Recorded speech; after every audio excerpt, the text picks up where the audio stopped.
થયો એને 5 વર્ષ થયા.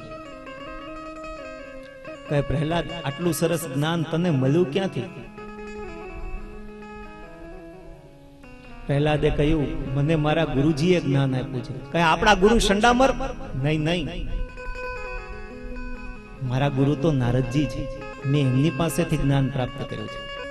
ઓ પ્રહલાદ, તો શું આપણને ભગવાન મળે? આપણે તો અસુર છીએ. પ્રહલાદજી કહે હું દેવતાઓને સર્ટિફિકેટ મળી ગયું છે કે એને એકને જ ભગવાન મળે? અરે બધાને ભગવાન મળે, પણ શરત એટલી કે આસુરી ભાવને છોડો. જુઓ, દેવ, દાનવ અને માનવ, દેવોમાં કામ વધારે છે, દાનવોમાં ક્રોધ વધારે છે અને માનવોમાં લોભ વધારે છે. દેવતાઓ કામનાને છોડવા માટે ઇન્દ્રિયોનું દમન કરે, દાનવો ક્રોધને છોડવા માટે પ્રાણી માત્ર ઉપર દયા રાખે અને માનવો લોભને છોડવા માટે દાન કરે. તો દમન, દયા અને દાનથી દેવ, દાનવ અને માનવનું કલ્યાણ થાય છે. આમ સુંદર ભાગવત ધર્મનો ઉપદેશ કર્યો અને આમને આમ થોડાક દિવસો પસાર થયા. એમાં એક દિવસ હિરણ્યકશ્યપુએ ગુરુ શંડામર્કને સમાચાર મોકલ્યા કે તમે એક કામ કરો, મારો છોકરો તમારી પાસે ભણે છે તો મારે તપાસ કરવી છે, એમનો અભ્યાસ કેવો છે, તમે મારા દીકરાને લઈને આવો. શંડામર્ક પ્રહલાદજીને લઈ અને હિરણ્યકશિપુ પાસે આવ્યા. હિરણ્યકશિપુ સિંહાસન ઉપર બેઠો છે, બીજા સિંહાસનો ઉપર એમના સભાસદો બેઠા છે. ગુરુદેવ આવ્યા લઈને. પ્રહલાદજી એના બાપુજીને પ્રણામ કર્યા. હિરણ્યકશિપુએ આશીર્વાદ આપ્યા અને પછી પ્રેમથી પોતાના ખોળામાં બેસાડીને માથે હાથ ફેરવતા હિરણ્યકશિપુ પૂછવા લાગ્યો,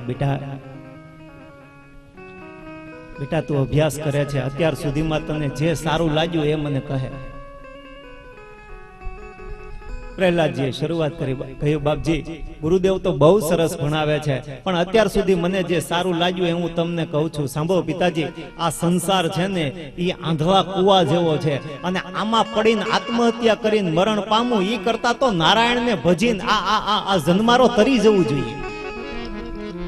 નારાયણનું નામ સાંભળ્યું નહીં, હિરણ્યકશિપુની આંખનો કલર બદલ્યો.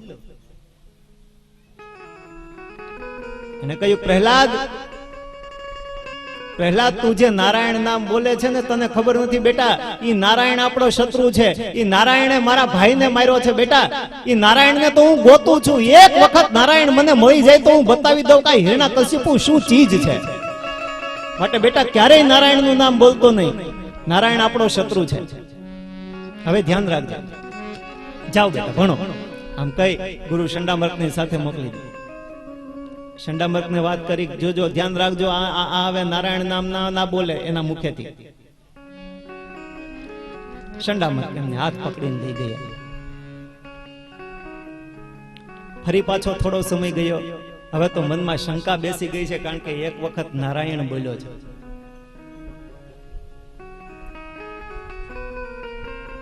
ફરી થોડો સમય ગયો એટલે હિરણ્યકશિપુએ પાછું શંડામર્કને કહેવડાવ્યું કે મારા પુત્રને લઈને આવો શાળાએ. શંડામર્ક બિચારા ધ્રુજતા પ્રહલાદજીને લઈ અને આવ્યા હિરણ્યકશિપુ પાસે. પ્રહલાદજીએ પિતાને પ્રણામ કર્યા. પિતાએ પોતાના પુત્રને ખોળામાં બેસાડ્યો અને કહ્યું, બેટા મજામાં? હા. અભ્યાસ સારો ચાલે છે? હા બાપુજી. કઈ તકલીફ છે? ના પિતાજી. તો બેટા અત્યાર સુધી તું જે ભણ્યો એમાં તને જે સારું લાગ્યું ઈ મને કહે. અને પ્રહલાદે શરૂઆત કરી. પ્રહલાદે કહ્યું, બાપુજી તમે ઓલી વખતે એમ કહેતા હતા કે નારાયણ આપણો શત્રુ છે, નારાયણને હું ગોતું છું, ઈ મને એક વખત મળી જાય તો હું એને બતાવી દઉં હું કોણ છું. તો સાંભળો, નારાયણ સુધી પહોંચવાના હું 9 રસ્તા શોધી આવ્યો છું. 9ધા ભક્તિનું વર્ણન કર્યું.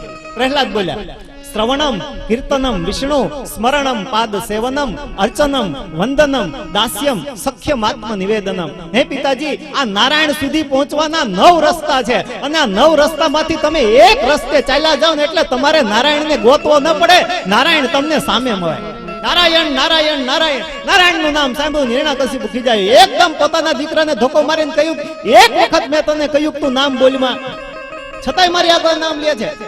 મેં તને એક વખત વાત કરી કે આપણો શત્રુ છે એનું નામ મારા મોઢા આગળ લેતો નહીં, છતાંય શા માટે બોલે છે? જા, નીકળી જાય અહીંથી. ગુરુ શંડામર્દને કહ્યું કે હવે આ નારાયણ નામ ના બોલવો જોઈએ, નહીંતર હવે હું તમને મૃત્યુદંડ આપીશ. ખીજાઈ ગયો અને શંડામર્દ પ્રહલાદજીને લઈને નીકળી ગઈ.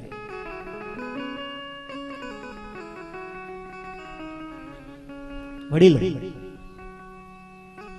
એક કથા એવી છે જે ભાગવતમાં નથી પણ બહુ લૌકિક કથા છે.